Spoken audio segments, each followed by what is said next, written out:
కాలేజీకి ఎందుకు వెళ్తున్నావు? చదువుకోవడానికి వెళ్తావు. చదువుకోవాలి. కానీ అక్కడికి వెళ్ళి ఏం చేస్తున్నావు? ఆ అమ్మాయికి ఐ లవ్ యూ చెప్తున్నావు, ఆ అబ్బాయికి ఐ లవ్ యూ అని చెప్తున్నావు, 10 మందికి చెప్తున్నావు, ఎవడో ఒకటి లైన్లో పడకుండా ఉంటాడని చెప్పి ట్రయల్స్ చేస్తున్నావు.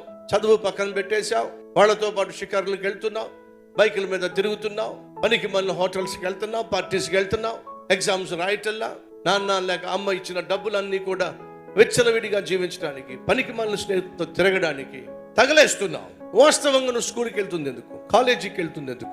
చదువుకోవడానికి. కష్టపడి చదువుకొని ప్రయోజకుడు అవుతావని, కష్టపడి చదివి ఒక మంచి ఉద్యోగం సంపాదించి నీ కాళ్ళ మీద నిలబడతావని, అమ్మ నాన్న రెక్కలు ముక్కలు చేసుకొని నీకు ఫీజులు కడుతూ ఉంటే, చదువుకోవాల్సిన బాధ్యత కలిగిన నువ్వు చదువు సంజలను పక్కన పెట్టేసి పనికి మాలిన అలవాట్లకు బానిసవయ్యి, పనికి మాలిన ప్రేమాదోమ అని చెప్పి అమ్మాయిల చుట్టూ తిరుగుతూ సమయాన్ని పాడు చేసుకుంటూ, యవన ప్రాయంలోనే తుచ్చమైన పనులు చేస్తూ ఆరోగ్యాన్ని చెడగొట్టుకొని మనశ్శాంతిని పాడు చేసుకొని డిప్రెషన్లోనికి వెళ్ళిపోయి అమ్మా నాన్న కన్న కలలన్నీ కూడా కన్నీళ్లుగా మార్చేస్తే ఎలా బాగుపడతావు? ఒకసారి ఆలోచించు. దేవుడు నీకంటూ ఒక బాధ్యతనిచ్చినప్పుడు ఆ బాధ్యత నిర్వర్తిస్తేనే దేవుడు నిన్ను దీవిస్తాడు. మర్చిపోకండి.